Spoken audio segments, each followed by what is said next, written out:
Hello student तो हम लोग सॉल्व कर रहे हैं एम करीम के चैप्टर यूनिट एंड डायमेंशन के क्वेश्चन को। तो स्टूडेंट अभी हम लोग सॉल्व करेंगे क्वेश्चन नंबर 35 से। और स्टूडेंट साथ ही साथ आपको इस चैप्टर के रेस्ट क्वेश्चन के सॉल्यूशन के लिंक या फिर एम करीम के अदर चैप्टर के सॉल्यूशन के लिंक प्लेलिस्ट में मिल जाएंगे, वहां जाके आप देख सकते हैं। स्टूडेंट साथ ही साथ अभी हम लोग एक सीरीज चला रहे हैं जिसमें आपका फिजिक्स से रिलेटेड जो भी कंफ्यूजन है, जो मिसकंसेप्शन, जो भी डाउट्स है, चाहे वो बोर्ड लेवल का हो, नीट या जे लेवल का है, आप वहाँ पर अपने क्वेश्चन को कमेंट बॉक्स में दे सकते हैं। और साथ ही साथ अगर आपका या फिर नीट और जे लेवल के किसी पार्टिकुलर क्वेश्चन में कोई कंफ्यूजन है तो वहाँ भी आप दे सकते हैं, तो वहाँ से आपको उसका सॉल्यूशन मिल जाएगा। तो जो भी स्टूडेंट चैनल पे नया है प्लीज चैनल को सब्सक्राइब कर लें। और चलिए शुरू करते हैं अभी के क्लास को। स्टूडेंट क्वेश्चन नंबर 35 कह रहा है, if the displacement of a particle is represented by y equals to 80 plus bt square, y equals to 80 plus bt square, clear है, where y is in meter and t is in second, then calculate the dimension of a and b।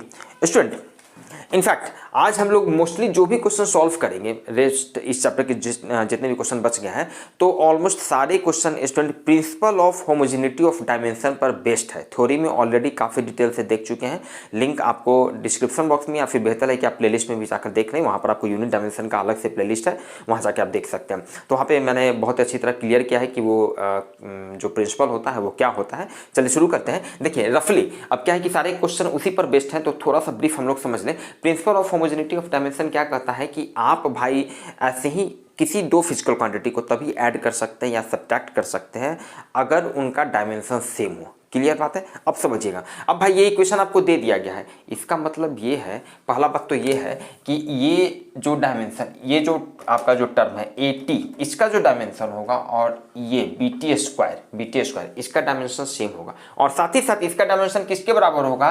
तो ये y के बराबर होगा।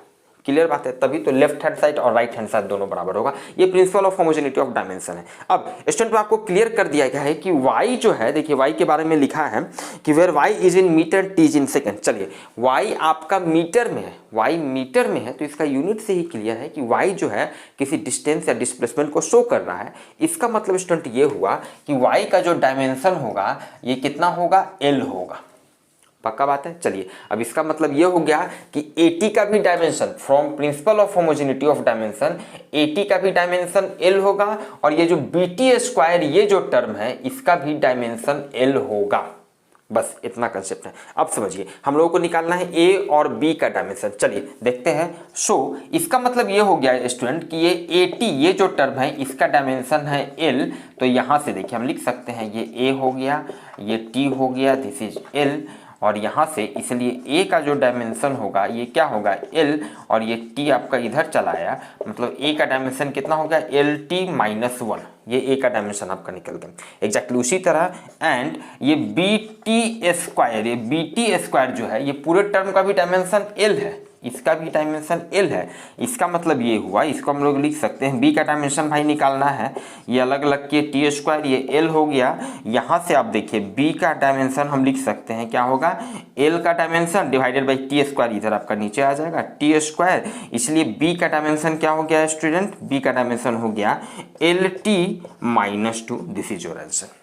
Clear है student? Next question कह रहा है जो कि इसी से रिलेटेड है, क्वेश्चन नंबर 36 में कह रहा है, in the above problem what are the units of a and b। समझिएगा a और b का यूनिट पूछ रहा है कि a और b का यूनिट क्या है भाई। तो देखिए इसके डायमेंशन से बहुत ही क्लियर है। a का डायमेंशन क्या आया? lt-1 आया। इसका मतलब कि a का यूनिट जो होगा, a का यूनिट जो होगा कितना होगा? l फॉर डिस्टेंस हो गया, तो मीटर, टाइम सेकेंड है तो मीटर पर सेकेंड हो गया, ये a का यूनिट हो गया। क्लियर है?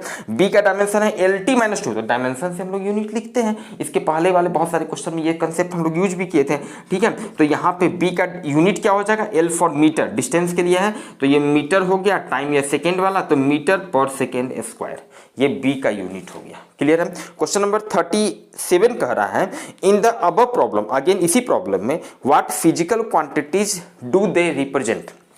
अब ये जो दो a और b जो है ये किस फिजिकल क्वांटिटी को रिप्रेजेंट कर रहे हैं? तो अगेन भाई बहुत ही क्लियर है, a का यूनिट है मीटर पर सेकेंड, इसका मतलब है ये किस फिजिकल क्वांटिटी का यूनिट होता है? ये होता है वेलोसिटी का।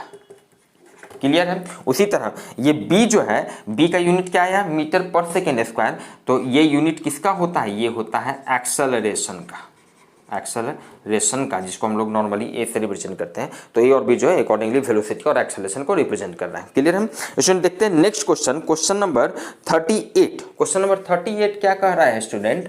The displacement of a particle is represented by y equals to AT plus BT square plus CTQ। चलिए y equals to AT plus BT square plus CTQ। चलिए ठीक है। तो then what are the dimensions of A B and C? A B और C का dimension निकालना है student, हम लोगों को ए बी और सी का डायमेंशन निकालना है। अगेन सेम कंसेप्ट भाई, ये y जो है क्वेश्चन में दे दिया गया है कि डिस्प्लेसमेंट है, डिस्प्लेसमेंट है, इसका मतलब इसका डायमेंशन क्या होगा? लेंथ होगा, l होगा डिस्प्लेसमेंट। इसका मतलब है इसका भी डायमेंशन l होना चाहिए, l होना चाहिए, और इनफैक्ट इसका भी सबका डायमेंशन सेम होगा, तभी तो फिर ये ऐड हुआ है। और सबका डायमेंशन सेम और ये लेफ्ट हैंड साइड के बराबर होना चाहिए, तभी ये इक्वेशन लेफ्ट हैंड साइड और राइट हैंड साइड बराबर है। Principal of homogeneity of dimension, मतलब कि इसका भी डायमेंशन हो गया l हो गया, इसका भी डायमेंशन हो गया l हो गया। क्लियर है? अब यहाँ से पहले की तरह हम लोग निकाल सकते हैं। इसका मतलब ये हो गया कि ये जो टर्म है AT, इसका डायमेंशन है l। चलिए अब इसको अलग अलग लिख सकते हैं। टाइम t का डायमेंशन हम लोग कैपिटल T से रिप्रेजेंट करते हैं, ये l हो गया, इसीलिए a का डायमेंशन यहाँ से क्या हो गया?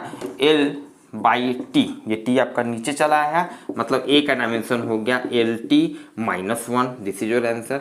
बी का डायमेंशन के लिए, एंड बी का डायमेंशन के लिए मतलब BT स्क्वायर, ये जो टर्म है इसका डायमेंशन L के बराबर है, तो BT स्क्वायर इसका डायमेंशन L के बराबर है। तो यहाँ से हम लोग लिख सकते हैं B, और T स्क्वायर, T का डायमेंशन हम लोग क्या लिखते हैं? Capital T। ठीक है, दिस इज L, तो इसीलिए B का डायमेंशन क्या हो गया? ये हो गया L, और ये नीचे में आ गया T स्क्वायर, मतलब ये हो गया LT -2। This is your answer. Clear है? एंड सी का डायमेंशन के लिए मतलब CTQ, ये जो टर्म है CTQ, इसका डायमेंशन स्क्वायर ब्रैकेट में लिख दिए, इसका मतलब है कि हम डायमेंशन की बात कर रहे हैं। क्लियर है? तो CTQ इसका डायमेंशन हो गया L, इसका डायमेंशन है L। तो यहाँ से ये C और ये T स्मॉल t, ये इसको हम क्या से रिप्रेजेंट करते हैं? कैपिटल T से डायमेंशन के लिए, तो ये TQ हो गया, ये L हो गया, इसीलिए C का डायमेंशन क्या हो गया? L डिवाइडेड बाई TQ, मतलब ये हो गया LT -Q। This is your answer. Clear है? मूव करते हैं नेक्स्ट क्वेश्चन, क्वेश्चन नंबर 39 की तरफ। स्टूडेंट क्वेश्चन नंबर 39 कह रहा है calculate the dimension of alpha beta and gamma in the equation. आप इक्वेशन यहाँ पे देख सकते हैं, मैंने ऑलरेडी लिख रखा है, वेयर ई रिप्रेजेंट्स एनर्जी। चलिए ठीक है स्टूडेंट, आपको एक इक्वेशन दिया हुआ है जहाँ पर ई जो है ये एनर्जी को रिप्रेजेंट कर रहा है, तो अल्फा बीटा और गामा का डायमेंशन निकालना है। Again same concept, principal of homogeneity of dimension. भाई ई, ये ई एनर्जी जो है इसका डायमेंशन क्या होता है स्टूडेंट? तो ये हम लोग पहले निकाल चुके हैं, ml2t -2 होता है, इसका डायमेंशन ये होता है। तो पक्का बात है, ये अल्फा m, ये जो टर्म है इसका भी डायमेंशन उतना ही होगा, ml2t -2। बीटा m, ये जो पूरा टर्म है इसका भी डायमेंशन ml2t -2 होगा, और ये जो टर्म है इसका भी डायमेंशन ml2t -2 होगा, इसका भी डायमेंशन। चलिए ठीक है, अब तो अकॉर्डिंगली हम लोग निकालते चले जाते हैं। तो इसीलिए according to principle of homogeneity of dimension आप एक लाइन लिख भी सकते हैं। चलिए ठीक है, अगर आप बिगनर है तो कहने का मतलब ये है कि ये जो टर्म है अल्फा एम, इसका जो डायमेंशन होगा अल्फा एम, इसका डायमेंशन भी एनर्जी के डायमेंशन के बराबर होगा, मतलब ml2t -2, t -2। तो अब यहाँ से आप देख सकते हैं ये m नीचे जाएगा तो m और m आपका कैंसिल हो जाएगा, इसलिए यहाँ से अल्फा का डायमेंशन तो बहुत आसानी से निकल गया, L² t -2। This is your answer. ठीक है, एंड अब बीटा का डायमेंशन के लिए क्या होगा? इस पूरे ये जो टर्म है इसका डायमेंशन इतना के बराबर करेंगे, एनर्जी के डायमेंशन के बराबर। कहने का मतलब है ये जो टर्म है बीटा और ये जो है m -1 LT -2, इसका डायमेंशन भी एनर्जी के डायमेंशन मतलब ml2t -2 के बराबर होगा। कहने का मतलब है यहाँ से बीटा का डायमेंशन कितना हो जाएगा? तो भाई इधर ml2t -2 है और ये इधर आपका नीचे चला आएगा, तो m-1 LT -2, इसलिए बीटा का डायमेंशन कितना हो जाएगा? देखिए m-1 ऊपर जाएगा तो पावर 1 हो जाएगा, तो 1 + 1 ऐड हो जाएगा, मतलब m का स्क्वायर हो जाएगा, l का 1 ऊपर में जाएगा तो माइनस होगा, तो l एक l बच जाएगा। ठीक है, और t -2 तो कैंसिल हो गया, तो इसलिए ये बीटा का आपका डायमेंशन निकल गया। एंड अब गामा का डायमेंशन के लिए अगेन ये पूरे टर्म का डायमेंशन को हम एनर्जी के डायमेंशन के बराबर करेंगे। कहने का मतलब है गामा और ये जो है mlt -1 MLT-1, ये इसका पूरे का डायमेंशन जो है ML2T-2 के बराबर होगा।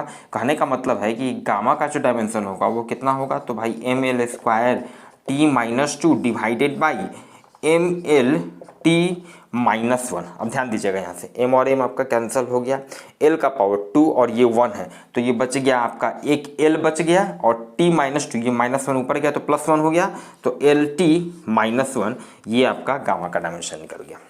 Clear student. चलिए मूव करते हैं नेक्स्ट क्वेश्चन, क्वेश्चन नंबर 40 की तरफ। स्टूडेंट क्वेश्चन नंबर 40 कह रहा है the acceleration of a particle is found to depend upon time as follows. चलिए क्वेश्चन नंबर 40 हम लोग देख रहे हैं। इसके लिए एक क्वेश्चन आपको दिया हुआ है, F equals to AT plus BT square plus CT divided by D plus T square. चलिए ये क्वेश्चन आपको दिया हुआ है जहाँ पे F जो है एक्सेलरेशन कह रहा है, तो हम लोगों को ABCD का डायमेंशन निकालना है। समझिएगा, ABC और D का डायमेंशन हम लोगों को निकालना है। तो अगेन कैसे सोचेंगे भाई, ये F एक्सेलरेशन है, इसका मतलब इसका डायमेंशन कितना होगा, LT-2 होगा। तो अब हर टर्म का, इसका मतलब इसका भी LT-2, इसका भी LT-2, इस पूरे का भी LT-2 1 थिंग।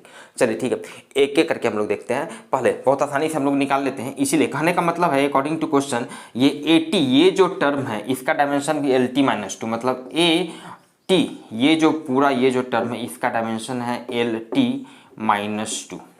ठीक है, बहुत बेसिक तरीके से अगर बढ़े तो यहाँ से A और आपका ये T जो है इसका डायमेंशन तो हम लोग लिखते हैं T, और ये हो गया इधर LT-2 हो गया। तो ध्यान दीजिएगा यहाँ से, इसलिए A का डायमेंशन क्या हो जाएगा, A का डायमेंशन जो होगा ये हो जाएगा, T आपका नीचे जाएगा तो L तो ये आपका रही जाएगा, और ये माइनस क्या हो जाएगा, LT-3 हो जाएगा। क्लियर है, LT हाँ सॉरी, ठीक है, A का डायमेंशन ये LT-3 हो गया। चलिए एंड अब B का डायमेंशन के लिए देखिए, अगेन ये जो टर्म है BT स्क्वायर, ये पूरे टर्म BT स्क्वायर का डायमेंशन भी होना चाहिए LT-2 के बराबर होना चाहिए। ठीक है, तो अब यहाँ से हम लोग लिख सकते हैं B, ये T स्क्वायर, इसका डायमेंशन क्या हो गया, कैपिटल T का स्क्वायर हो गया। इधर तो आपका LT-2 पहले से है, तो ध्यान दीजिएगा, अब ये T स्क्वायर इधर नीचे आएगा तो ये ऊपर जाएगा तो -2 हो जाएगा, तो T-2 मतलब LT-4, मतलब B का जो डायमेंशन हो जाएगा वो हो जाएगा LT-4। क्लियर है, कोई दिक्कत नहीं है। चलिए अब C और D का डायमेंशन ध्यान दीजिए कैसे निकालेंगे। यहाँ पर C और D में पहले आप D का डायमेंशन देखिए के बता सकते हैं।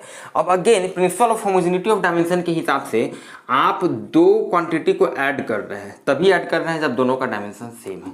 पक्का बात है, ये सेम कंसेप्ट सब जगह लागू हो रहा है। इसका मतलब D प्लस टी स्क्वायर आपकी है, इसका मतलब D का भी डायमेंशन जो है ये जो टी स्क्वायर का डायमेंशन होगा उसके बराबर होगा। कहने का मतलब है कि D का जो डायमेंशन होगा ये टी स्क्वायर जो है इसके डायमेंशन के बराबर, मतलब D का डायमेंशन हो जाएगा टी स्क्वायर।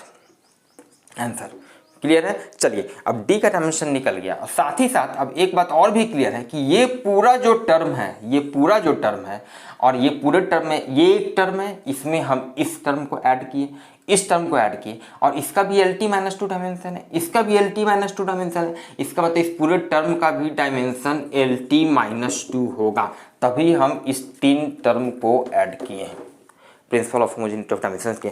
मतलब ऑल्सो कहने का मतलब ये है कि ये जो पूरा टर्म है CT divided by D plus T square, ये पूरा जो टर्म है इसका डायमेंशन निश्चित रूप से LT-2 होगा।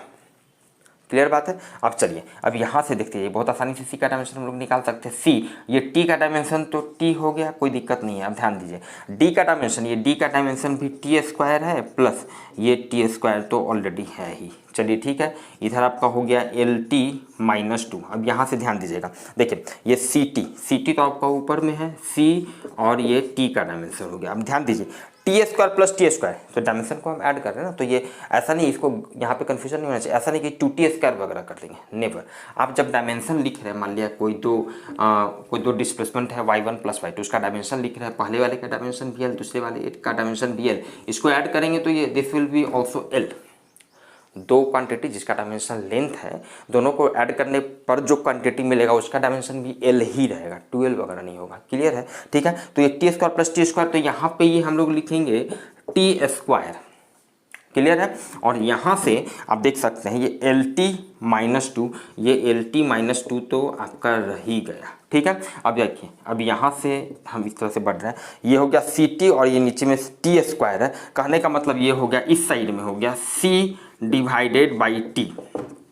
क्लियर है? एक टी से एक टी माइनस हो गया। ठीक है, और इधर हो गया है एल टी माइनस टू, इसीलिए सी का जो डायमेंशन होगा टी क्रॉस मल्टीप्लीकेशन, तो ये हो जाएगा एल और टी माइनस वन और माइनस टू माइनस वन हो जाएगा। This will be dimension of C. Clear है? मूव करते हैं नेक्स्ट क्वेश्चन, क्वेश्चन नंबर 41 की तरफ। स्टूडेंट क्वेश्चन नंबर 41 कह रहा है, in the equation of velocity of sound v equals to square root of gamma p by rho, obtain the dimension of gamma where p and rho represent pressure and density respectively. Okay, again student आपको यहाँ पे एक formula, एक relation आपको दिया हो गया है, जहाँ पे v जो है वेलोसिटी ऑफ साउंड को रिप्रेजेंट कर रहा है। कहने का मतलब आप समझ सकते हैं कि वेलोसिटी का डायमेंशन मतलब एल टी माइनस वन वगैरह जो भी होगा। ठीक है, गामा का डायमेंशन हम लोग को निकालना है, p प्रेशर है, रो आपका डेंसिटी है। तो अब अगेन कैसे सोचेंगे भाई? तो भाई एक बात तो क्लियर है ना, principal of homogeneity of dimension के हिसाब से जो डायमेंशन इसका होगा वही डायमेंशन इस पूरे टर्म का होना चाहिए। तो हम लोग क्या करेंगे भाई, वेलोसिटी का डायमेंशन, इसका डायमेंशन तो बहुत आसानी से हम लोग को पता है, इसका डायमेंशन है L T minus one. Clear है? और साथ ही साथ ये जो पूरा टर्म है, तो यहाँ पर गामा का डायमेंशन हम लोग को निकालना है, पी का डायमेंशन हम लोग यहाँ पर लिख देंगे डिवाइडेड बाय रो, डेंसिटी का डायमेंशन लिख देंगे। इसको सॉल्व करेंगे, इसमें तो सिर्फ एल टी वगैरह जो भी टर्म रहेगा वहाँ से गामा का डायमेंशन निकल जाएगा। तो उसके लिए कहने का मतलब है कि पी जो प्रेशर है इसका डायमेंशन आपको पता होना चाहिए। तो या तो आप भाई बेहतर है कि डायरेक्ट कुछ बेसिक ये सब जो है इसका डायमेंशन याद रखिए, या फिर आप बेसिक तरीके से बढ़ना चाहते हैं तो प्रेशर इक्वल टू क्या होता है, फोर्स पर यूनिट एरिया। शायद ये हम लोग निकाल भी चुके हैं, फोर्स पर यूनिट एरिया, मतलब कि फोर्स का डायमेंशन क्या होता है, M L T minus two, area का डायमेंशन एल स्क्वायर, मतलब प्रेशर का डायमेंशन क्या हो जाएगा, M L minus one T minus two, ये प्रेशर का डायमेंशन हो गया। तो देखिए यहाँ पे हम लोग लिख देते हैं प्रेशर का डायमेंशन कितना हो गया, M L minus one T minus two.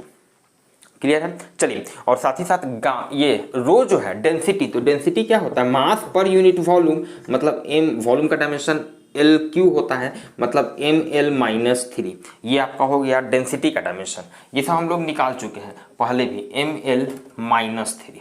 Clear है? अब यहाँ से सॉल्व करेंगे, ऐसा करते हैं पहले इसको एक लाइन और थोड़ा सॉल्व कर ले। This is L T minus one, और यहाँ पर ये जो आपका हो गया, इसको अंदर में आपका क्या हो गया, गामा इंटू, ध्यान दीजिए एम से एम कैंसिल हो गया, एल माइनस क्यू ऊपर में गया तो एल क्यू, मतलब ये हो गया एल स्क्वायर, और ये टी माइनस टू तो पहले से है।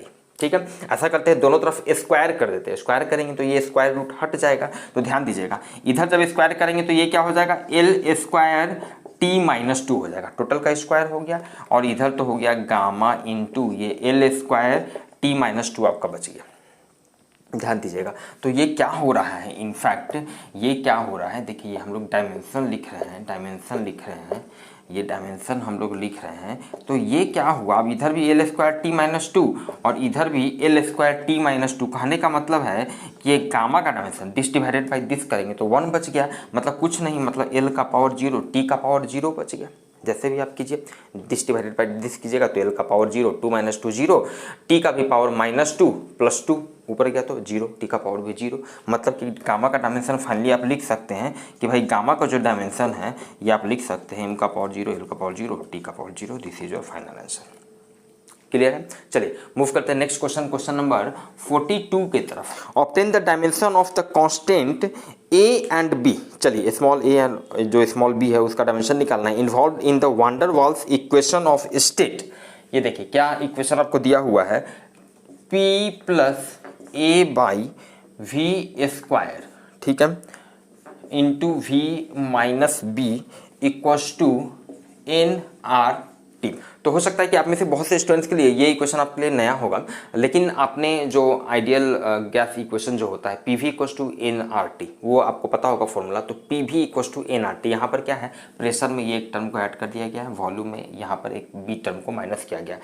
रफली मेरे कहने का मतलब है कि फिलहाल आप इतना समझिए यहाँ पर कि इस इक्वेशन में ये पी जो है प्रेशर को रिप्रेजेंट कर रहा है और वी जो है ये वॉल्यूम को रिप्रेजेंट कर रहा है। तो उस इक्वेशन के आधार पर आप इतना यहाँ पे समझ गए, क्योंकि क्वेश्चन में भाई मेंशन भी नहीं है और इधर आप देख सकते हैं सेम रिलेशन nRT है, ठीक है। इन नंबर ऑफ मोल्स वगैरह, ये RT आप समझ रहे हैं, टी टेम्परेचर वगैरह जो भी आर कांस्टेंट है, ठीक है। चलिए, तो अब इतना जब हम लोग समझ गए, हम लोगों को निकालना है A और B का डायमेंशन निकालना है। कैसे सोचेंगे भाई? A का डायमेंशन के लिए पक्का बात है, हम क्या करेंगे, इस टर्म को आप ध्यान दीजिए, यहाँ पर हम लोगों ने दो टर्म को ऐड किया है, एक प्रेशर को ऐड किया, ठीक है, और एक ये जो A/V² है इसको ऐड हम लोग किए हैं। इसका मतलब है कि principal of homogeneity of dimension के हिसाब से पक्का बात है, ये दोनों को जब हम ऐड किए हैं, इसका मतलब है ये प्रेशर है, इसका मतलब ये जो पूरा जो टर्म है A/V², ये जो टर्म है इसका डायमेंशन निश्चित रूप से प्रेशर के डायमेंशन के बराबर होगा। पक्का बात है, तभी ऐड हुआ है, ठीक है। तो अब यहाँ से आप देखिए हम निकाल सकते हैं A/, ये वॉल्यूम जो है, वॉल्यूम का डायमेंशन होता है LQ, V² है तो वॉल्यूम का डायमेंशन LQ का इसका पावर स्क्वायर हो गया, वॉल्यूम का डायमेंशन LQ, ठीक है ना। और ये प्रेशर का डायमेंशन, देखिए प्रेशर का डायमेंशन हम लोग निकाल चुके हैं ml-1 T-2, ml-1 T-2। तो यहाँ से आपका A का डायमेंशन क्या हो गया, ये L का पावर 6 हो गया, L का पावर 6 इंटू ये हो गया ml-1 T-2, मतलब ये A का डायमेंशन निकल गया L का पावर हो गया 6 है तो 6 - 1 5 और T-2, this is your answer. चलिए ठीक है। नाउ फॉर B, अब B का डायमेंशन के लिए हम लोग क्या करेंगे, देखिए B का डायमेंशन के लिए ये आप क्या है, ये टर्म को ध्यान दीजिए, तो यहाँ पर ये V वॉल्यूम है, तो V वॉल्यूम में से आप ये टर्म को माइनस कर रहे हैं, तो भाई again principal of homogeneity of dimension के हिसाब से आप दो टर्म को, दो क्वांटिटी को तभी माइनस कर सकते हैं या ऐड कर सकते हैं जब दोनों का डायमेंशन सेम हो। कहने का मतलब है कि यहाँ पर B का जो डायमेंशन होगा ये वॉल्यूम के डायमेंशन के बराबर होगा, तभी सीधे वॉल्यूम में से इसको माइनस किए हैं, क्लियर है। और वॉल्यूम का डायमेंशन होता है LQ, तो यहाँ से B का डायमेंशन हो गया LQ, क्लियर है। मूव करते हैं नेक्स्ट क्वेश्चन, क्वेश्चन नंबर 43 की तरफ। स्टूडेंट क्वेश्चन नंबर 43 कह रहा है, check dimensionally whether the equation x = ut + 1/8 ft² is incorrect. Okay student, आपको एक इक्वेशन यहाँ पर दिया गया है और इसको हम लोगों को चेक करना है कि ये डायमेंशनली करेक्ट है या नहीं। समझिएगा, देखिए अब यहाँ पर क्या है कि x, ये जो डिस्प्लेसमेंट है, अब जो फेमस इक्वेशन होता है हम लोग को पता है, s = ut + ½ at², ये फेमस इक्वेशन होता है लीनियर मोशन के लिए, जान रहे हैं। चलिए ठीक है, तो यहाँ पर ये x क्या है, डिस्प्लेसमेंट को शो कर रहा है भाई, तो इसका डायमेंशन क्या होगा, L होगा, डिस्प्लेसमेंट को शो कर रहा है तो L होगा, इतना हम लोग सोच रहे वन थिंग। अब भाई ये इक्वेशन, कोई भी इक्वेशन दिया गया है तो डायमेंशनली करेक्ट है कि नहीं चेक करने के लिए हम क्या यूज करते हैं, again principal of homogeneity of dimension, जिसके हिसाब से भाई ये इसका जो डायमेंशन है वही डायमेंशन इसका होना चाहिए, वही डायमेंशन इस टर्म का भी होना चाहिए। तो हम लोग चेक कर लेते हैं कि भाई हर टर्म का भी डायमेंशन L है कि नहीं। चूंकि ये x, ये तो डिस्प्लेसमेंट है, इसका डायमेंशन L है, तो अब हम लोग चेक करते हैं कि इसका डायमेंशन L है कि नहीं, इसका भी डायमेंशन L है कि नहीं। अगर सबका डायमेंशन L होगा इसका मतलब है कि ये इक्वेशन डायमेंशनली करेक्ट होगा। देखते हैं, अब यहाँ पर ये देखिए u क्या होता है, इनिशियल वेलोसिटी को रिप्रेजेंट करता है, तो इसका डायमेंशन क्या होगा, देखिए u इनिशियल वेलोसिटी का डायमेंशन LT-1 हो गया, t टाइम का डायमेंशन हो गया t, तो यहाँ पे LT-1 इंटू टी करेंगे तो इसका डायमेंशन भी L के बराबर आ गया, तो इसका तो L आ गया। अब इसका देखते हैं, अब यहाँ पर ध्यान दीजिएगा, यहाँ पर 1/8 ये तो कांस्टेंट है, इसका कोई डायमेंशन नहीं होगा। f यहाँ पे क्या होता है, फ्रिक्वेंसी होता है, तो फ्रिक्वेंसी का डायमेंशन क्या होता है LT-2, और ये t² है तो इसका डायमेंशन इंटू t² हो गया। अब यहाँ भी अगेन T-2 t² ये कैंसिल हो गया, मतलब इसका भी डायमेंशन L आ गया। वेरी इंटरेस्टिंग, समझिएगा। अब सबका डायमेंशन, हर टर्म का डायमेंशन L के बराबर आ गया, जो कि लेफ्ट हैंड साइड का डायमेंशन है। इसका मतलब ये इक्वेशन डायमेंशनली करेक्ट हुआ, समझिएगा, डायमेंशनली करेक्ट हुआ, बट एक्चुअल में हम लोग को पता है कि भाई ये इक्वेशन रॉन्ग होता है, क्योंकि यहाँ पे क्या होता है 1/2 ½ ft², ½ at² जो भी है, ठीक है ना, ये होना चाहिए 1/2 होना चाहिए। तो स्टूडेंट यहाँ से एक इंपॉर्टेंट रिजल्ट थ्योरी में बहुत क्लियर वहाँ पे हम डिटेल से एक्सप्लेन किए हैं विथ वेरियस एग्जांपल्स, कि हमेशा याद रखिए कि कोई भी इक्वेशन, कोई इक्वेशन अगर डायमेंशनली करेक्ट है तो वो एक्चुअल में करेक्ट हो भी सकता है, नहीं भी हो सकता है, उसको अब फर्दर चेक करने की आवश्यकता है अगर डायमेंशनली करेक्ट है तो, जैसा कि यहाँ पे है, ठीक है। लेकिन अगर कहीं किसी इक्वेशन में अगर वो डायमेंशनली इनकरेक्ट हो गया तो पक्का बात है कि वो एक्चुअल में भी इनकरेक्ट ही होगा, एक्चुअल में भी गलत होगा, उसको फर्दर चेक करने की आवश्यकता नहीं है। तो ये बहुत ही इंपॉर्टेंट एडवांटेज है, और इस कंसेप्ट पे हम लोग बहुत सारे ऑब्जेक्टिव क्वेश्चंस को भी सॉल्व करते हैं। बहुत बार इनफैक्ट बहुत से कॉम्पिटिशन्स में भी क्वेश्चन पूछे जा चुके हैं जो कि इस कंसेप्ट पर बहुत आसानी से सॉल्व हो जाते हैं, ठीक है ना। वो सारे क्वेश्चंस भी मैंने ट्रिक्स वगैरह में बताए हैं आपको, ठीक है। तो हम लोग क्या करते हैं, कोई भी क्वेश्चन दिया हुआ है तो देख लेते हैं भाई, डायमेंशनली चेक कर लेते हैं। डायमेंशनली गलत है इसका मतलब सीधे बोल देते हैं यही क्वेश्चन ही गलत है, लेकिन अगर डायमेंशनली सही है तो फिर फर्दर चेक करने की आवश्यकता है। Very important result.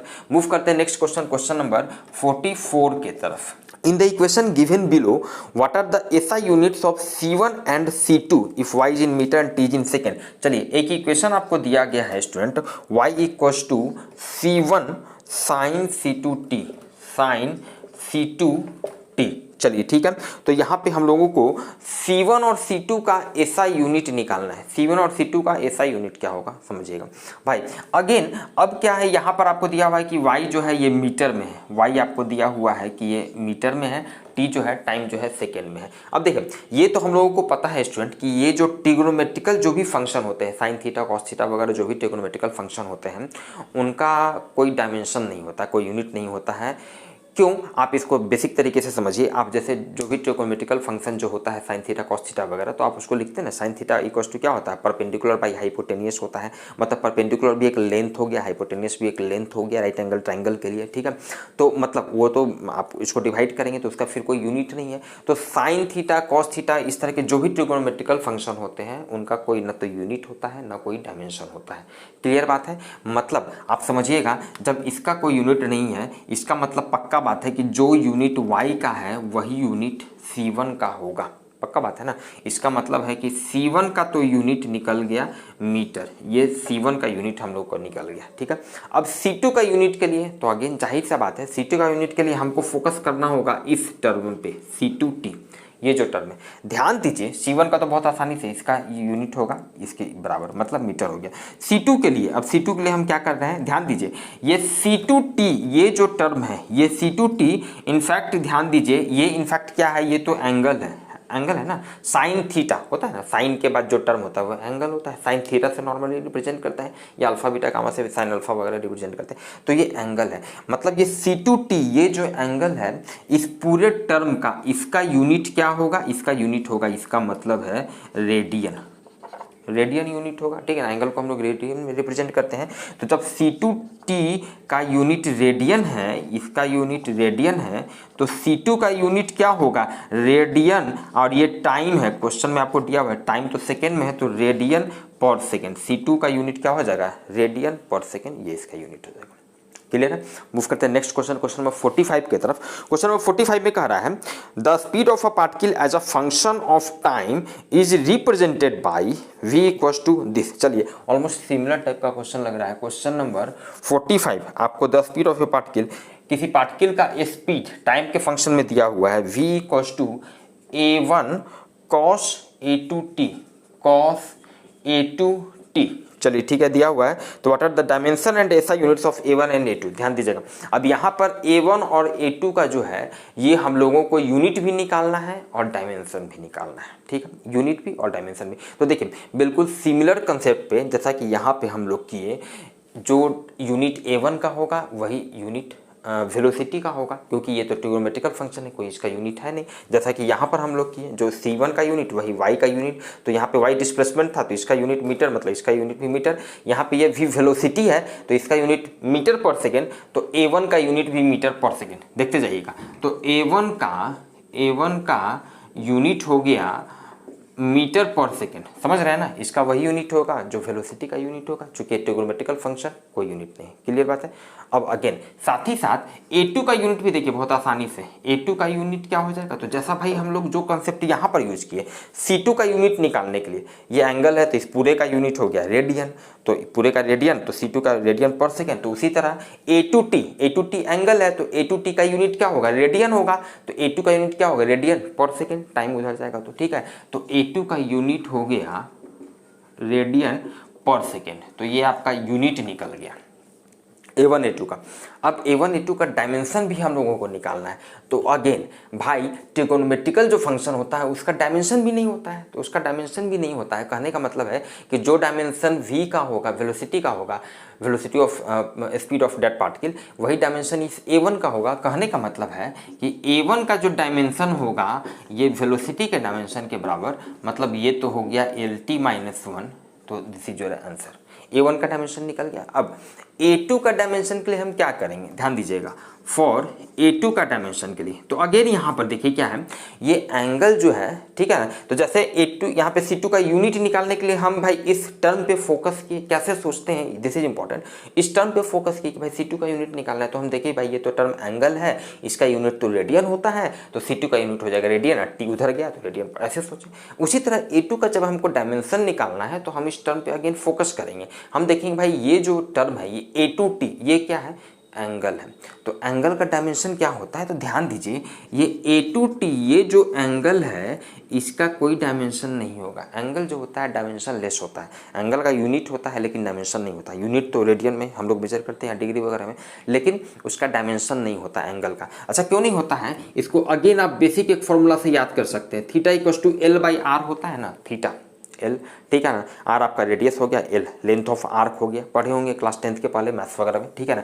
तो theta equal to L/R, theta मतलब क्या होता है, रेशियो होता है, दो लेंथ का रेशियो है L/R, मतलब थीटा का कोई डायमेंशन नहीं होगा, मतलब एंगल का कोई डायमेंशन नहीं होता है। मतलब A2T ये एंगल है ना, कॉस थीटा, मतलब थीटा की जगह A2T है, तो A2T डायमेंशन इसका नहीं होता है, मतलब इसको आप लिख सकते हैं m⁻0 L⁻0 T⁻0, ऐसे लिख सकते हैं, कोई दिक्कत नहीं है। तो कहने का मतलब है यहाँ से A2 का डायमेंशन के लिए ये T हो गया, T का डायमेंशन T हो गया, इधर ये m⁻0 L⁻0 T⁻0, और यहाँ से A2 का डायमेंशन हो गया m⁻0 L⁻0 और T⁻⁻1, या ओनली T⁻⁻1 भी इतना लिख के छोड़ सकते हैं, ये लिखने का जरूरत नहीं।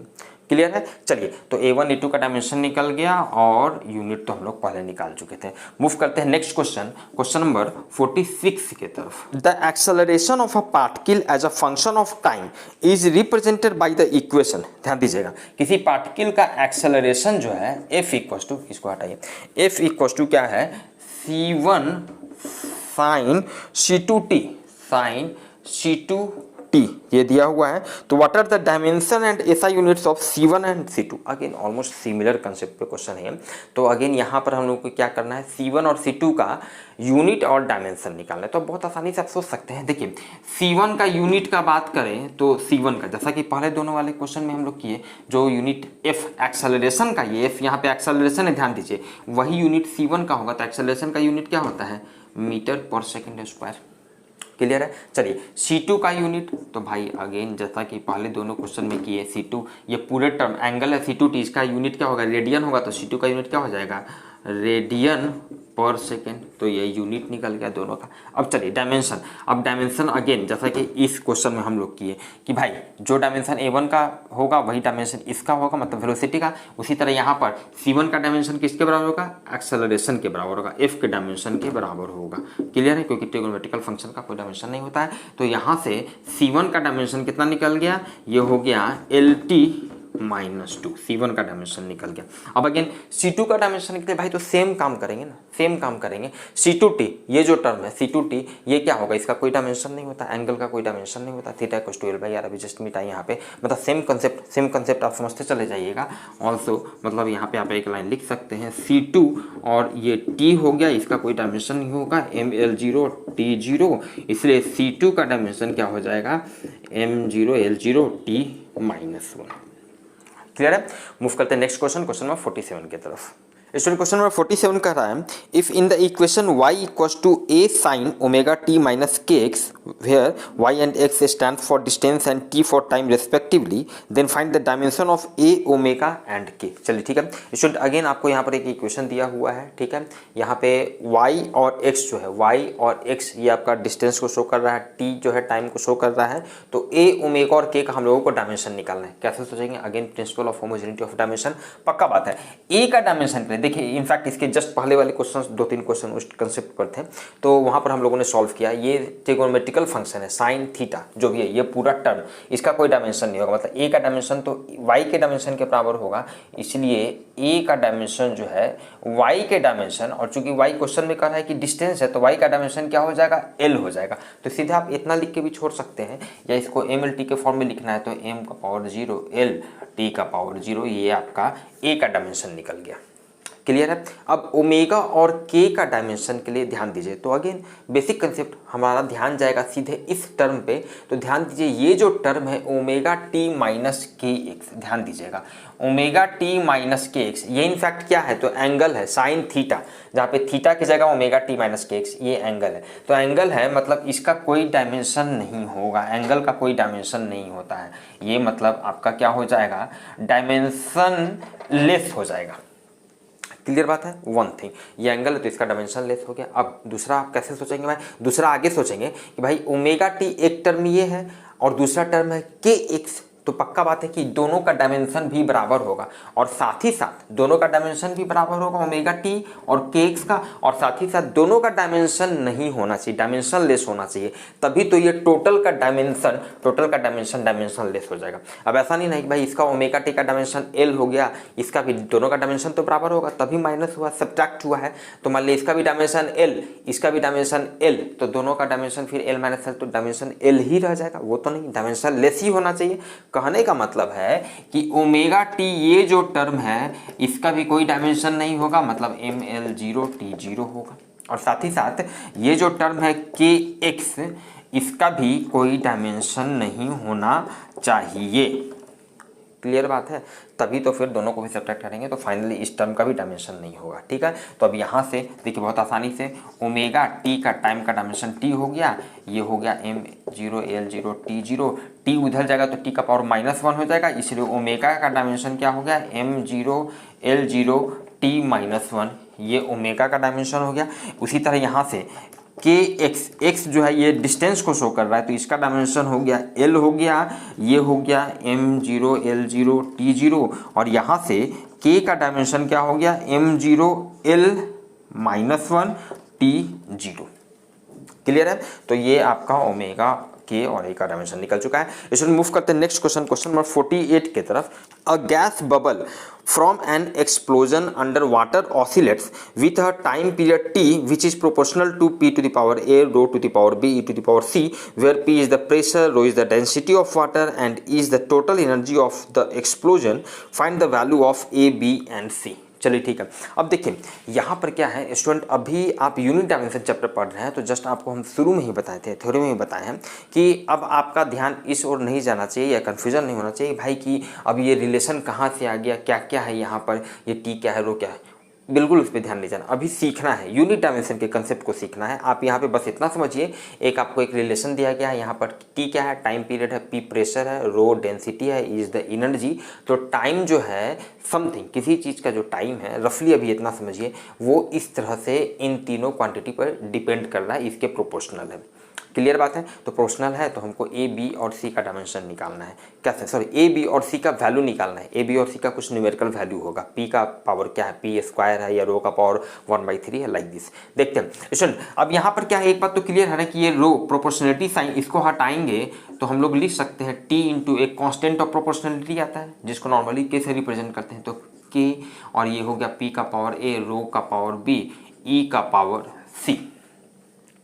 क्लियर बात है। चलिए हम लोग दोनों तरफ क्या करते हैं, डायमेंशन ले लेते हैं, तो ये t का डायमेंशन तो t हो गया। अब ध्यान दीजिए ये k जो है ये तो कांस्टेंट है, इसका कोई डायमेंशन नहीं होगा, तो ये p है, p का डायमेंशन का पावर a हो गया, रो का डायमेंशन इसका पावर b है, e का डायमेंशन इसका पावर c है।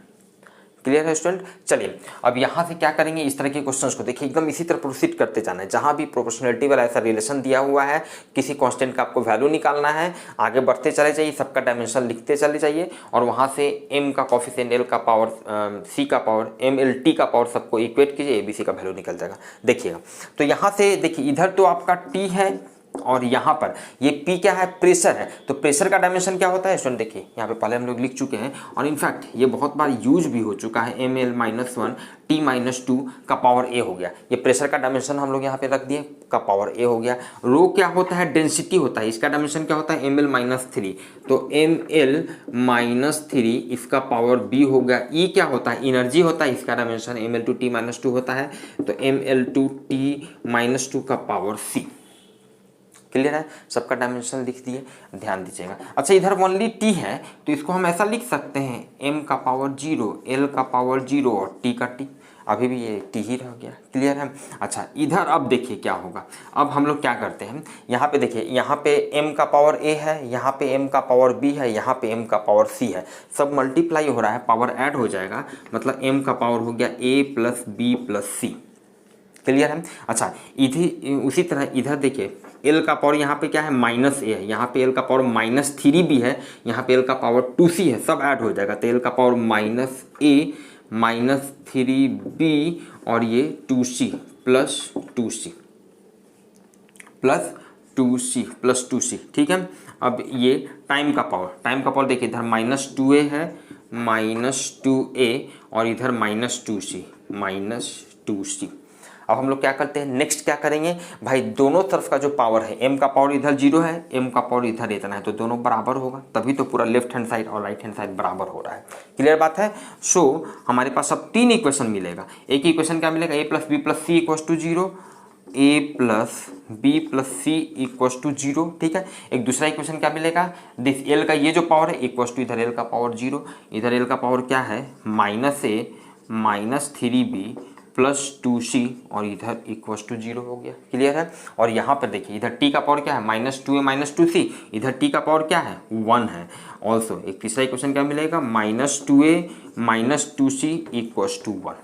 Clear student. अब देखिए ये 3 इक्वेशन मिल चुका है, पहला दूसरा और तीसरा, 3 इक्वेशन है और 3 अननोन है a b c, और 3 इक्वेशन है, पक्का बात है कि वैल्यू निकलेगा। Clear student. तो जब इसको सॉल्व कीजिएगा स्टूडेंट, तो स्टूडेंट सॉल्व करने के बाद आप देख सकते हैं यहाँ पे इसका वैल्यू a का वैल्यू आया था -5/6, b 1/2 और c का वैल्यू 1/3। सिंपल मैथमेटिकल स्टेप्स आप यहाँ पे देख सकते हैं।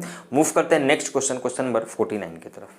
स्टूडेंट क्वेश्चन नंबर 49 कह रहा है, if L, C and R represents physical quantities inductance, capacitance and resistance respectively, then what will be the dimension of square root 1/LC। चलिए ठीक है स्टूडेंट, हम लोगों को डायमेंशन निकालना है इसका 1/LC का डायमेंशन। आप देख सकते हैं L आपका यहाँ पे इंडक्टेंस हो गया, C कैपेसिटेंस वगैरह जो भी है। स्क्वायर रूट ऑफ दिस मतलब इसका डायमेंशन कहने के बाद हम कह सकते हैं सिंपली हम लोगों को डायमेंशन निकालना है 1/√LC का डायमेंशन निकालना है। चलिए ठीक है। अब स्टार्ट देखिए, बेसिक स्टेप, LC का डायमेंशन हम लोग पहले निकाल चुके हैं। LC का डायमेंशन के लिए आप लोग क्या कर सकते हैं, L/R इंटू RC। ऐसा इसलिए कर दिए क्योंकि L/R जो है ये टाइम कांस्टेंट को डिनोट करता है, RC भी टाइम कांस्टेंट को डिनोट करता है। मतलब L/R का जो डायमेंशन हो जाएगा, ये L/R का जो डायमेंशन हो जाएगा ये सिंपल हो जाएगा T, और ये भी RC भी टाइम कांस्टेंट को होता है, T का इसका डायमेंशन हो जाएगा, मतलब LC का डायमेंशन T² हो जाएगा। अब आपको क्वेश्चन नंबर बता दें, इनफैक्ट ये काम हम लोग पहले कर चुके हैं। आप इसी चैप्टर का देखिए क्वेश्चन नंबर 9 यहाँ पे ये इतना काम हम लोग पहले कर चुके थे। ठीक है। चलिए तो T² LC का डायमेंशन निकल चुका है, ध्यान दीजिएगा, LC का डायमेंशन हमारा निकल चुका है T²। इसीलिए अगर हम बात करें कि स्क्वायर रूट ऑफ LC का डायमेंशन क्या होगा, तो क्या होगा, सिंपल ये हो जाएगा T², इधर भी स्क्वायर रूट हो जाएगा, मतलब इसका डायमेंशन हो जाएगा, इस T² का स्क्वायर रूट करेंगे मतलब सिंपल ये T हो जाएगा। ठीक है। तो इसीलिए हम लोगों को डायमेंशन निकालना है 1/√LC का डायमेंशन, तो इसका क्या हो जाएगा 1/T हो जाएगा, चूंकि √LC का डायमेंशन T हो गया, तो इसका डायमेंशन हो जाएगा T⁻⁻1। अब इसको ऐसे भी छोड़ सकते हैं, या फिर m⁻0 L0 और T-1। This is your answer. Question number 50 में है student, in the equation x equals to 3yz², x and z have dimension of capacitance and magnetic induction, what is the dimension of y in SI unit। मतलब आपको यहाँ पर again एक relation दिया हुआ है, x equals to 3yz²। Clear है। जहाँ पर x क्या है, x have the dimension of, इसका x का जो डायमेंशन है वो किसके डायमेंशन के बराबर है, कैपेसिटेंस, x का डायमेंशन कैपेसिटेंस के डायमेंशन के बराबर है। ठीक है। और z का जो डायमेंशन है, ध्यान दीजिएगा, z का जो डायमेंशन है ये मैग्नेटिक इंडक्शन के डायमेंशन के बराबर है, मैग्नेटिक इंडक्शन के डायमेंशन के बराबर है। तो हम लोगों को निकालना है what is the dimension of y in SI system. चलिए मतलब कि y का डायमेंशन हम लोगों को निकालना है स्टूडेंट, वाई का डायमेंशन, ठीक है। तो जाहिर सा बात है बहुत आसानी से अगर आप कैपेसिटेंस का डायमेंशन निकाल लेते हैं, मैग्नेटिक इंडक्शन का डायमेंशन निकाल लेंगे तो भाई यहाँ से हम लोग आसानी से this divided by 3z², Y का डायमेंशन निकल जाएगा। मतलब है कि हम लोगों को इस क्वेश्चन को सॉल्व करने के लिए कैपेसिटेंस और मैग्नेटिक इंडक्शन का डायमेंशन पहले निकालना पड़ेगा। चलिए साइड से हम लोग थोड़ा सा यहाँ पर निकाल लेते हैं भाई इसका डायमेंशन। देखिए पहले कैपेसिटेंस का डायमेंशन, और इनफैक्ट ये इंपॉर्टेंट भी है, ये तो इम्पॉर्टेंट है। और जब आप इलेक्ट्रोस्टैटिक्स पढ़ेंगे, थ्योरी में भी हम लोग देख चुके हैं, ठीक है ना। तो इलेक्ट्रोस्टैटिक्स में अगेन आपको ये काम करना होगा कि भाई कैपेसिटेंस का डायमेंशन हम लोग कैसे निकालते हैं, तो ये यहाँ पर सीख ले बेहतर है। देखिए कैपेसिटेंस का डायमेंशन हम लोग कैसे निकालेंगे, कैसे सोचेंगे, तो एक रिलेशन होता है, आप वहाँ पर पढ़ेंगे Q = CV, क्योंकि क्या है ना कि किसी भी फिजिकल क्वांटिटी का डायमेंशन निकालने के लिए आपको कोई एक मैथमेटिकल फॉर्मूला, कोई रिलेशन पता होना चाहिए जहाँ पर वो टर्म आ रहा हो, वो फिजिकल क्वांटिटी आ रहा हो। तो सबसे बेसिक जो रिलेशन ध्यान आता है वो है Q = CV, जहाँ पर Q क्या होता है, आपका चार्ज होता है, C कैपेसिटेंस, और V जो होता है वोल्टेज होता है। अब वोल्टेज का डायमेंशन हम लोगों को पता नहीं है, तो वोल्टेज का डायमेंशन निकालने के लिए देखिए एक हमारे पास रिलेशन होता है V = Q बाई ये होता है W = Q, भी से यहाँ से हम लोग लिख सकते हैं V = W/Q, ठीक है। V = W/Q, मतलब वोल्टेज इक्वल टू लिख सकते हैं work done divided by charge. अब देखिए तो वोल्टेज का डायमेंशन क्या हो जाएगा, वर्क डन का डायमेंशन, वर्क का डायमेंशन क्या होता है mL2T-2, क्लियर होता है, ठीक है। ये सब आपको बेसिक पता होना चाहिए। और चार्ज का जो डायमेंशन होगा वो होगा A for ampere, T for time, Q = IT relation से, ठीक है। ये सब हम लोग पहले निकाल चुके हैं कि वर्क का डायमेंशन इतना होता है, चार्ज का डायमेंशन इतना होता है, सब पहले आप देख सकते हैं। तो यहाँ से देखिए V का डायमेंशन आपका निकल गया, जो वोल्टेज है इसका डायमेंशन निकल गया, कितना हो गया M तो M ही रह गया, L भी आपका उतना ही रह गया, T का पावर -3, A का पावर -1, क्लियर स्टूडेंट। चलिए तो अब यहाँ से देखिए हम लोग निकाल सकते हैं, इसीलिए अब कैपेसिटेंस का डायमेंशन हम लोग निकाल लें। C = क्या होगा Q/V, ठीक है। तो Q का डायमेंशन हो गया AT, और V जो वोल्टेज है इसका डायमेंशन हम लोग निकाल लिए हैं, this is mL2 T-3A-1, clear है स्टूडेंट। चलिए तो यहाँ से इसलिए ये जो कैपेसिटेंस है इसका डायमेंशन कितना हो गया, ये देखिए m आपका ऊपर चला गया तो m का पावर -1, क्लियर है। L का पावर 2, तो -2 हो जाएगा, ऊपर जाएगा तो T का पावर देखिए T -3 ऊपर गया तो T² हो गया, और A का पावर -1 ऊपर गया तो A और 1 + 1 मतलब A²। ये कैपेसिटेंस का डायमेंशन हम लोग निकाल दिए। इंपॉर्टेंट है, डायरेक्टली बहुत बार क्वेश्चन पूछा जा चुका है एग्जाम में कि भाई कैपेसिटेंस का डायमेंशन क्या होता है, तो ये सारा प्रोसेस आपको पता होना चाहिए, ठीक है। अब हम लोग निकालते हैं फिलहाल अभी वाले क्वेश्चन को सॉल्व करने के लिए कि मैग्नेटिक इंडक्शन का डायमेंशन कैसे निकालेंगे। तो अगेन देखिए मैग्नेटिक इंडक्शन का डायमेंशन निकालने के लिए अगेन आपको एक फॉर्मूला पता होना चाहिए, ठीक है। तो जब सबसे बेसिक जो फॉर्मूला आप मैग्नेटिक इफेक्ट ऑफ करंट में पढ़ेंगे, वहाँ पर एक फॉर्मूला पढ़ेंगे F = QV×B होता है, QV sin थीटा, ठीक है। ये QV वेलोसिटी होता है, B मैग्नेटिक इंडक्शन हो गया, और साइन थीटा लाइक दिस, एक ऐसा रिलेशन आप वहाँ पे पढ़ेंगे, ठीक है।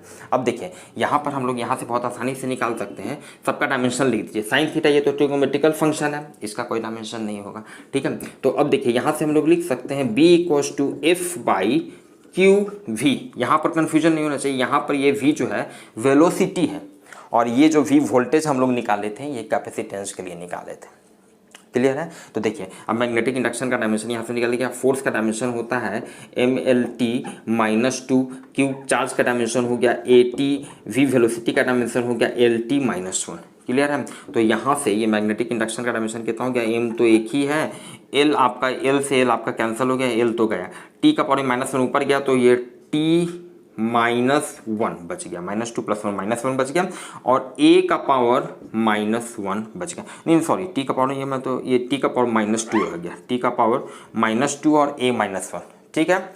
चलिए ठीक है, ओके। तो अब L आपका कैंसिल ही हो गया है और T आपका -2, ठीक है। चलिए अब हम लोग क्या करते हैं, इसमें डायरेक्टली हम लोग इसके सब सारे का वैल्यू पुट करते हैं। x = 3yz², क्लियर है। तो x का कैपेसिटेंस ये यहाँ से हम लोग को क्या निकालना है, y का डायमेंशन निकालना है। तो y = हम लोग क्या लिख सकते हैं, x/3 जेड स्क्वायर। अब ध्यान दीजिए, इसलिए वाई का डायमेंशन हम लोग क्या लिखेंगे, तो भाई आप सिंपली एक्स का डायमेंशन लिखिए। अच्छा 3 कांस्टेंट है, इसका कोई डायमेंशन नहीं होगा, तो जेड का डायमेंशन लिखिए और उसको स्क्वायर कीजिए, यही काम करना होगा। चलिए अब ध्यान दीजिएगा, अब यहाँ से हम लोग कर सकते हैं ना भाई कि x का डायमेंशन, x यहाँ पर क्या है, तो कैपेसिटेंस है, कैपेसिटेंस का ये डायमेंशन हम लोग निकाल चुके हैं। कितना डायमेंशन है, तो m का पावर -1, l का पावर कितना है -2, t स्क्वायर a स्क्वायर, ठीक है। और z क्या है, मैग्नेटिक इंडक्शन, इसका डायमेंशन हम लोग इतना निकाल चुके हैं, ठीक है। तो ये हो जाएगा m t -2 a -1 और इसका स्क्वायर। क्लियर है। चलिए अब यहाँ से देखिएगा, ये m-1 l -2 टी स्क्वायर ए स्क्वायर और नीचे में ये पूरा का स्क्वायर है, मतलब नीचे में क्या हो गया, m का ये स्क्वायर हो गया, t का पावर -4 हो गया और a का पावर -2 हो गया। क्लियर है। अब इसको सॉल्व कर लीजिए, m का पावर -1 है, ये 2 तो 2 पर गया तो -2 हो गया, मतलब m का पावर हो गया -3, -1 -2, ठीक है। l का पावर देखते हैं, l तो नीचे में नहीं है तो l का पावर ऊपर में -2 तो -2 ही रह गया। t का देखते हैं, ये 2 है, ये -4 ऊपर गया तो t का पावर आपका 6 हो गया और a का पावर, a का -2 ऊपर गया +2 तो मतलब a का पावर 4, ये आपका y का डायमेंशन निकल गया।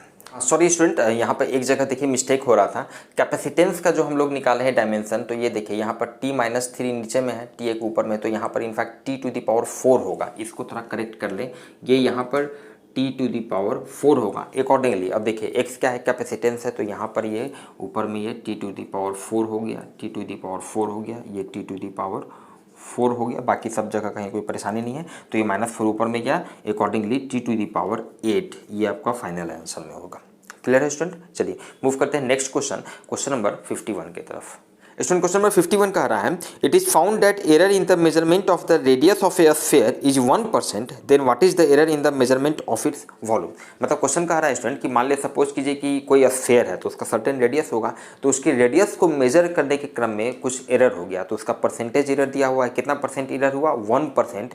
तो अब उसका जब हम वॉल्यूम कैलकुलेट करेंगे, मेजर करेंगे, तो उसका वॉल्यूम में कितना का एरर आएगा, परसेंटेज एरर, समझिएगा। तो स्टूडेंट हमारे पास ये फॉर्मूला आप जान रहे हैं, वॉल्यूम इक्वल टू क्या होता है, किसी भी स्फीयर का जो वॉल्यूम होता है this is 4/3 pi R cube, जहाँ पे आर क्या होता है, उसका रेडियस होता है। तो इस रिलेशन से बहुत आसानी से हम लोग लिख सकते हैं कि percentage error in volume, volume में जो परसेंटेज एरर वो कितना होगा, देखिए रेडियस का पावर कितना है, 3 है, तो 3 into percentage error in radius, ये परसेंटेज एरर इन वॉल्यूम है, ये परसेंटेज एरर इन रेडियस है, बिल्कुल बहुत ही आसानी से। तो 3 इंटू ये 1% आपका दिया हुआ है, मतलब आपका वॉल्यूम में कितना परसेंटेज एरर हो गया, 3%। बहुत ही इजी क्वेश्चन। मूव करते हैं next question 54।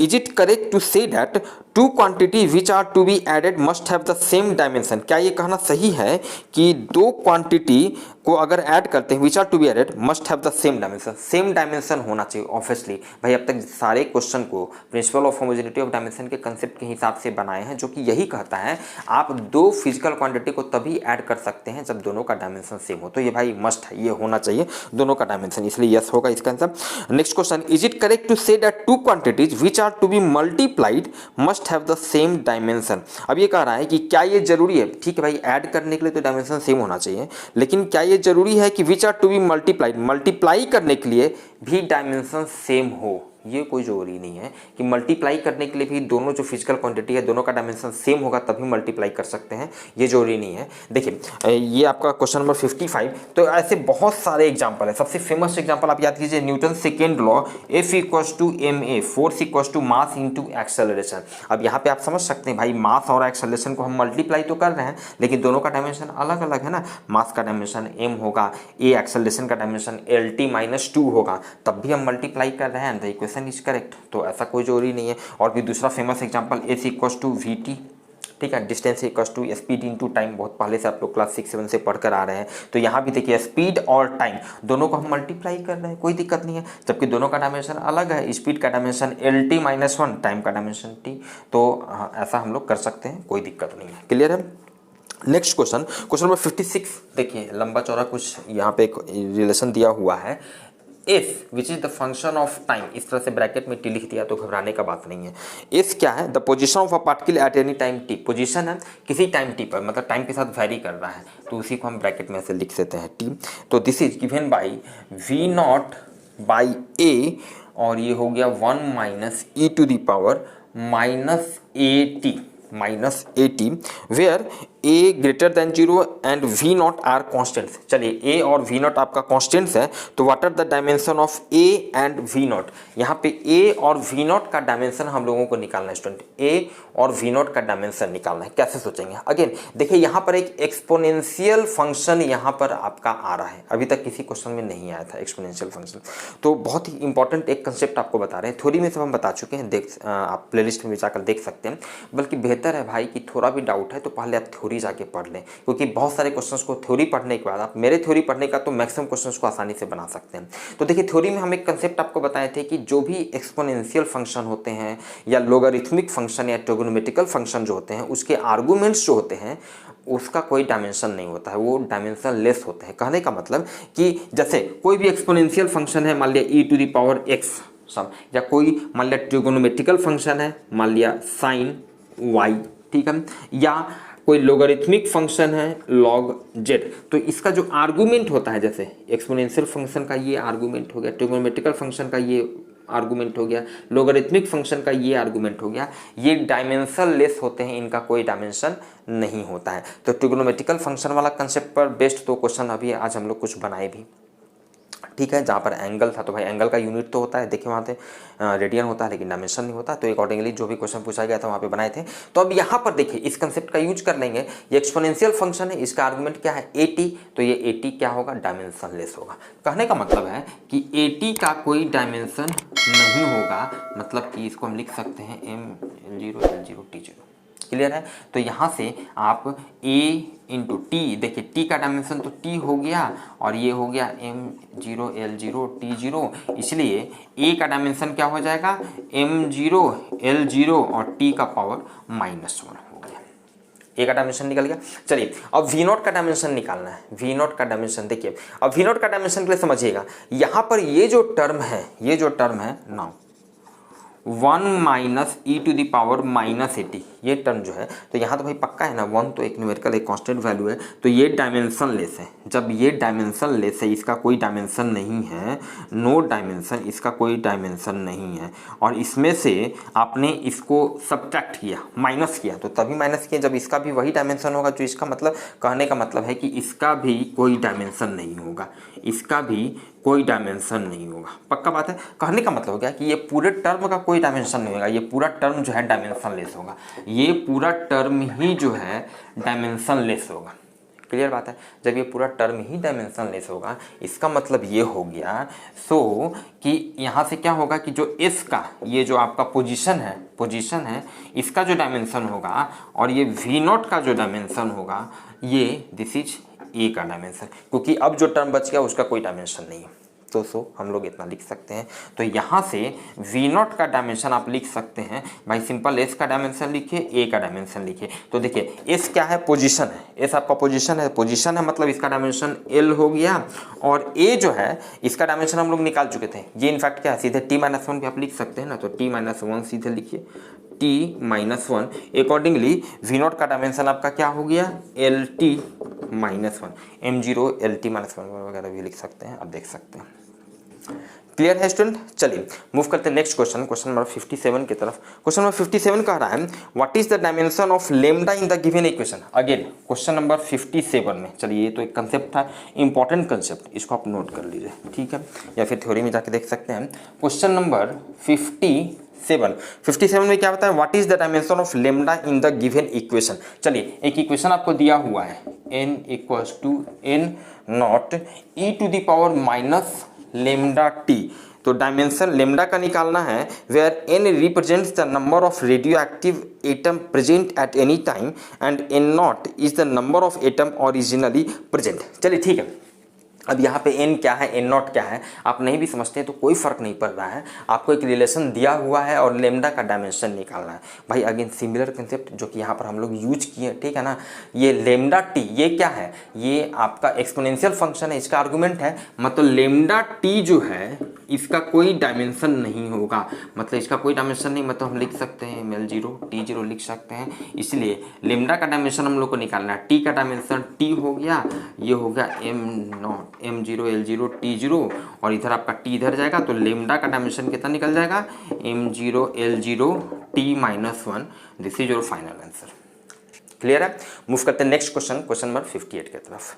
Student question number 58 कह रहा है check whether the following equation are dimensionally correct. चलिए क्वेश्चन का दो पार्ट है और दोनों ही पार्ट में हम लोगों को दो इक्वेशन दिया गया है। 58 का ये पार्ट ए है, तो चेक करना है कि ये इक्वेशन डायमेंशनली करेक्ट है कि नहीं, and similarly for B.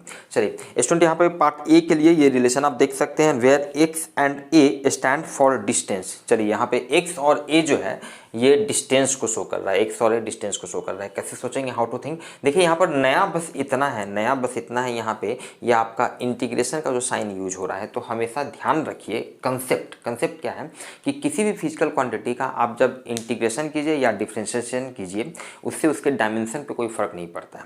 Integration या डिफरेंशिएशन से उसके डायमेंशन पे कोई फर्क नहीं पड़ता है, तो आप सिंपली अब अकॉर्डिंगली हम लोग बना लेंगे। और कैसे चेक करेंगे भाई, तो चेक करना होगा सिंपली कि ये जो लेफ्ट हैंड साइड है इसका डायमेंशन देखिए और राइट हैंड साइड जो है इसका डायमेंशन, दोनों का डायमेंशन अगर बराबर हो गया इसका मतलब डायमेंशनली करेक्ट होगा, अदरवाइज इनकरेक्ट होगा। चलिए लेफ्ट हैंड साइड जो है मान लिया LHS, इसका डायमेंशन हम लोग लिखते हैं, मतलब लेफ्ट हैंड साइड मतलब इसका डायमेंशन हम लोग को देखना है dx/√a² - x²। इसका डायमेंशन, अब इंटीग्रेशन से जब बताएं कि फर्क नहीं पड़ता है, मतलब सिंपली हम कह सकते हैं कि आप इसका डायमेंशन निकाल लीजिए √a² - x², इसका डायमेंशन निकाल लीजिए। अब देखिए क्वेश्चन में आपको दिया हुआ है कि x और a जो है ये डिस्टेंस को शो कर रहा है, तो सिंपली अब हम कह सकते हैं कि ये dx का डायमेंशन क्या होगा। आप इसको अलग अलग भी कर सकते हैं, कोई कन्फ्यूजन नहीं होना चाहिए। ये आपका हो गया, अब डायमेंशन नीचे हो गया a² - x² का। देखिए dx क्या है, डिस्टेंस है, तो इसका डायमेंशन हो गया l हो गया। क्लियर है। चलिए उसी तरह अब नीचे में ये देखिए, नीचे में ये क्या है, a जो है डिस्टेंस है, तो a का स्क्वायर मतलब इसका डायमेंशन l², x भी डिस्टेंस है तो l²। ठीक है, तो ये हो गया l/√। अब l² - l² जीरो नहीं कर देना है क्योंकि ये डायमेंशन लिख रहे हैं, तो l² - l² करने पर जो क्वांटिटी मिलेगा उसका भी डायमेंशन l² ही रहेगा। क्लियर बात है, l²। तो मतलब ये हो गया l, नीचे में l बच गया, मतलब ये 1 हो गया। कहने का मतलब कि जो लेफ्ट हैंड साइड है वो डायमेंशन लेस निकल गया, उसका डायमेंशन 1 मतलब M0 L0 T0 हो गया। क्लियर है। अब देखते हैं, चेक करते हैं कि राइट हैंड साइड का डायमेंशन क्या है भाई। अगर ये भी डायमेंशन लेस आ जाएगा तो डायमेंशनली करेक्ट होगा। देखते हैं राइट हैंड साइड मतलब इसका डायमेंशन निकालना है, मतलब 1/a साइन इनवर्स